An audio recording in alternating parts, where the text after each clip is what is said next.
नमस्कार। देश की राजधानी दिल्ली पर किसका राज होगा? क्या दिल्ली वालों का मूड बदल रहा है या केजरीवाल फिर से कमाल करने वाले हैं? 8 फरवरी को सभी 70 विधानसभा सीटों पर वोटिंग के बाद 11 फरवरी को इसका सटीक जवाब मिलेगा। मगर अनुमानों का हिसाब किताब शुरू हो चुका है। कोई दावा कर रहा है कि दिल्ली में भी बीजेपी को बड़ा झटका लगने वाला है, तो किसी को कांग्रेस की वापसी की उम्मीदें दिखाई दे रही हैं।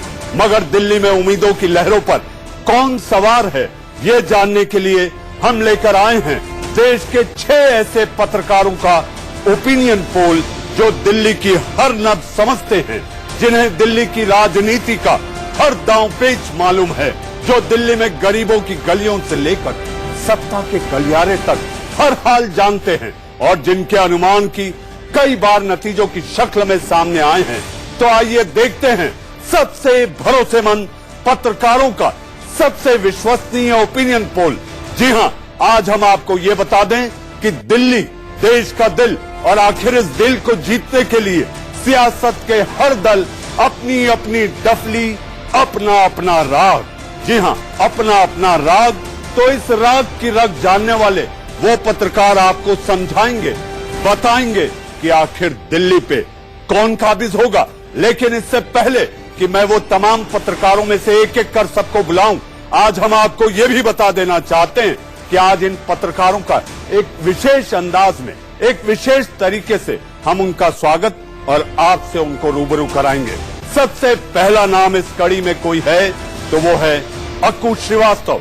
अक्कू साहब, आप यहाँ पर आएं और बताएं कि आपने जो आंकड़े, जो नंबर दिए हैं, उसकी वजह क्या है? आपने क्यों सोचा कि किस दल को कितना मिलना चाहिए? अक्कू श्रीवास्तव। वरिष्ठ पत्रकार अक्कू श्रीवास्तव 4 दशकों से देश की पत्रकारिता में अपनी लेखनी के लिए जाने जाते हैं। बीते 20 सालों से ये अलग अलग समाचार पत्रों में बतौर संपादक अपनी सेवाएं देते आ रहे हैं। ये हर राजनीतिक दावपेच को अच्छे से जानते। अक्कू साहब, आपने देखा दिल्ली को लेकर अलग अलग बातें, अपनी अपनी डफली, अपना अपना राग।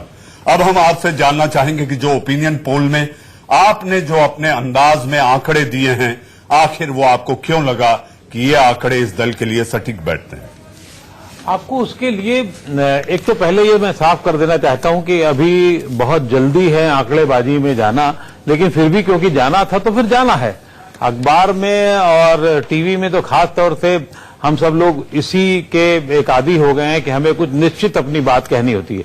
लेकिन इसके पहले कि क्यों इसके कारण है, हमें जो मैं समझता हूं और जिस आधार पर मैं अपनी गणना देने की बात, इसी के एक आदी हो गए हैं कि हमें कुछ निश्चित अपनी बात कहनी होती है।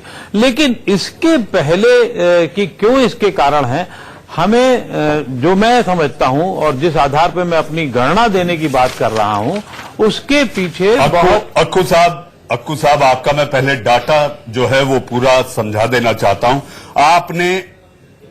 आपने आपको कितने मार्क्स दिए हैं? नहीं, मैंने 45 सीटों का वो दिया है। पहले हमारे दर्शकों को यही पता होना चाहिए कि जो दिल्ली वाले हैं तो जानते होंगे 70 सीटें हैं और 70 में 45 सीटें फिलहाल आज की तारीख में मुझे लगता है आप को मिलने वाली हैं, और आपसे ज्यादा केजरीवाल को मिलने वाली हैं। ये केजरीवाल का डाटा है। और बाकी जो बचती 25 सीटों में 25 की 25 सीटें मैं मानता था कि भाजपा, लेकिन उसमें कांग्रेस का भी हिस्सा एक आध का जाने वाला है, तो कांग्रेस 1 पे जाएगी। 24 जो मुझे लगता है वो ये। आपको 45 क्यों मिलने वाली है? खास तौर से जब पिछली बार उसका बहुत बड़ा संख्या थी, तो उस संख्या से कम क्यों हुई? असल में इससे ज्यादा भी कम हो सकती थी। लेकिन जो केजरीवाल ने काम किया, जो 4.5 साल पहले काम किया था बिजली पानी माफ करने का, वो शायद एक इतना सबसे बड़ा काम है जो उनके वोटरों को अपने साथ जोड़े रख रहा है। और आप फिर कहेंगे कि साहब अगर जोड़े रख रहा है तो उसको 66-68 से कम होकर 45 आप क्यों बता रहे हैं? तो जो उनके विधायकों की कार्यशैली रही है, विधायकों का जो कार्यकलाप रहा है, उससे असंतुष्टि ऐसी है जिसमें उनके नंबर्स कम हो सकते हैं।